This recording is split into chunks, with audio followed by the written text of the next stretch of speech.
Hello everyone, good day and welcome back to my channel. My name is Ada. I'm a teacher, writer, blogger, and I still like to think that I have other hidden talents. So you guessed right, I'm still digging. In this video, I am going to discuss some parenting strategies our parents used which didn't work for them because they were not good enough. Although you love your parents and you feel they are the best in the whole wide world, I still know that, somewhere in that dusty part of your mind, you sometimes think that they would have done better. Before we go into that, I'd like to remind you that subscribing to my channel is completely free of charge. And like that's all the love, affection and support I really need in my life right now.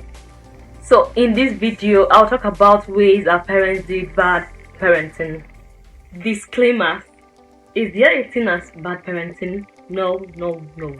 And again, I know some of you may be wondering how I know a lot about all these things because I'm not even a parent yet and I'm not a counselor. And you may be wondering, so how come she has all this knowledge? Well, I used to be a young person. I like to stay around children, and as a teacher, I think I'm a counselor by default. So I think with all these sort of experiences, I can see one or two things about parenting and shouldn't be entirely wrong.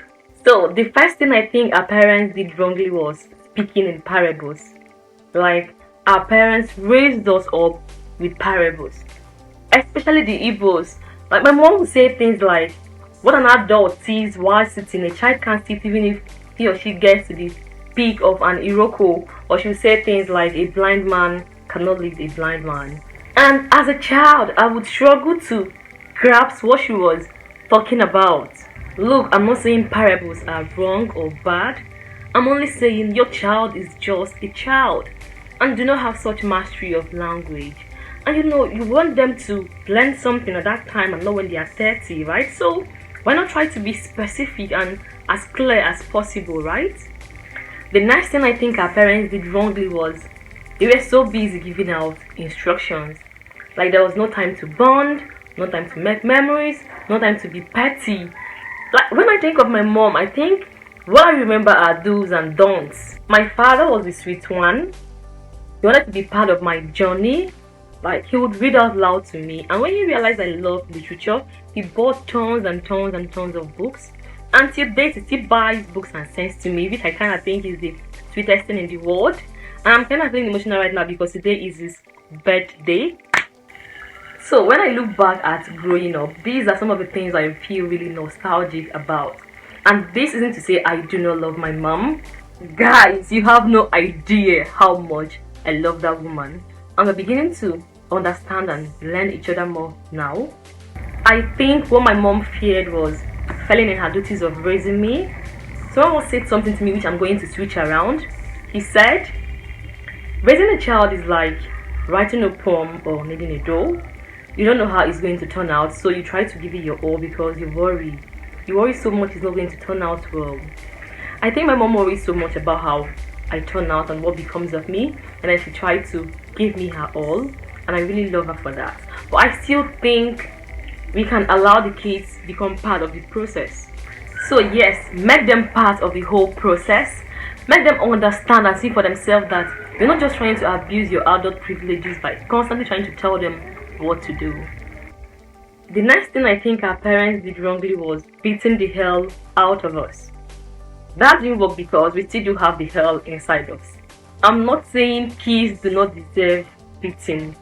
Trust me, I know how annoying they can be.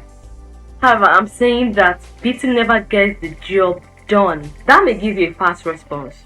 But I think that's because the child becomes scared and gives into the fear that, you may beat her to death, which of course is a response to self-preservation.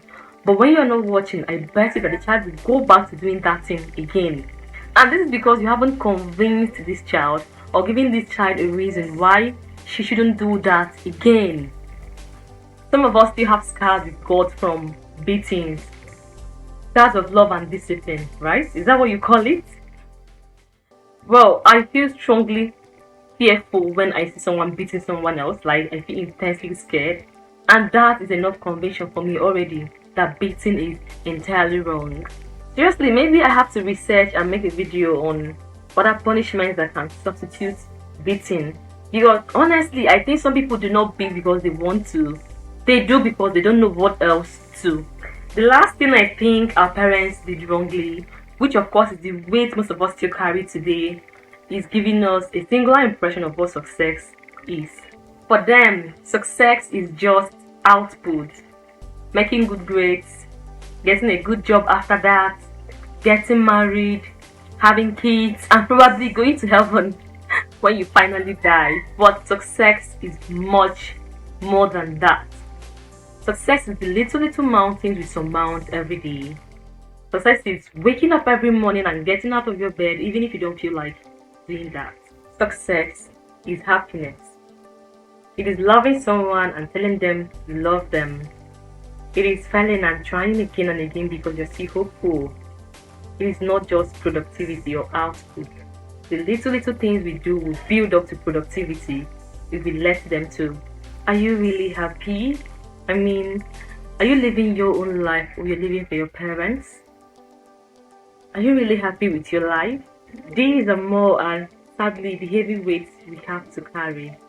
And this explains why there is so much hate and anger in society. And we won't let this continue. We won't let our kids carry this weight also, which is why we must raise them differently. So we've come to the end of this video, and I like to admit that this is a really broad and conflicting topic, and I know a lot of people may have a lot of things to say, and sincerely I want to hear those.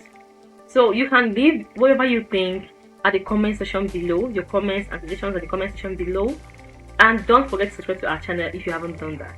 And I'll see you in my next video. Stay safe till then.